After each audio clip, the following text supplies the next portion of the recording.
The most important day మా లైఫ్లో. ఎందుకంటే ఈరోజు అరుణాచలంలో గిరి ప్రదక్షిణ చేస్తున్నాము. మార్నింగ్ 4 o'clock అయితే మేము టెంపుల్ వరకు వెళ్ళిపోయినాము. అసలు ఎంత బాగుందంటే అసలు ఆ వ్యూ నిజంగా తెల్లవారుజామున ఆ గుడి చూస్తే నిజంగా ఎంత అద్భుతంగా ఉందంటే చాలా అంటే చాలా బాగుంది. మేము గిరి ప్రదక్షిణ స్టార్ట్ చేయడానికి ఇప్పుడు కొబ్బరికాయ అయితే కొట్టాము. హారతి కర్పూరం కూడా వెలిగించేసిన తర్వాత గిరి ప్రదక్షిణ స్టార్ట్ చేసాము. అక్కడ కొంచెం రోడ్డు రిపేర్లో ఉంది, కాకపోతే కొంచెం చూసుకుని అయితే వెళ్ళండి. ఇది బ్యాక్ సైడ్ అనమాట గోపురం వ్యూ. ఇక్కడ అసలు నిజంగా గిరి ప్రదక్షిణ చూస్తూ ఉంటే అసలు ఎంత దూరమైనా నడవాలనిపిస్తుంది అనమాట. మధ్యలో ఆవులు, అసలు నాకు మధ్యలో పాము ఎదురు వచ్చింది, భయమైంది. కాకపోతే ఏంటంటే ఇంకా అందరూ వెళ్తున్నారని చెప్పి ధైర్యంతో వెళ్ళిపోయాం శివయ్యని నమ్ముకుని.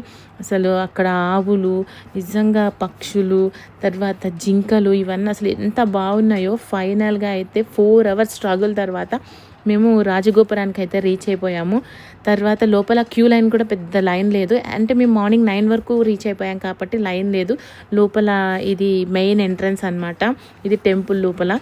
ఫైనల్గా శివయ్య దర్శనం అయితే చాలా అంటే చాలా బాగా జరిగింది. ప్రసాదం కూడా చాలా టేస్టీగా ఉంది. Thank you. Please subscribe.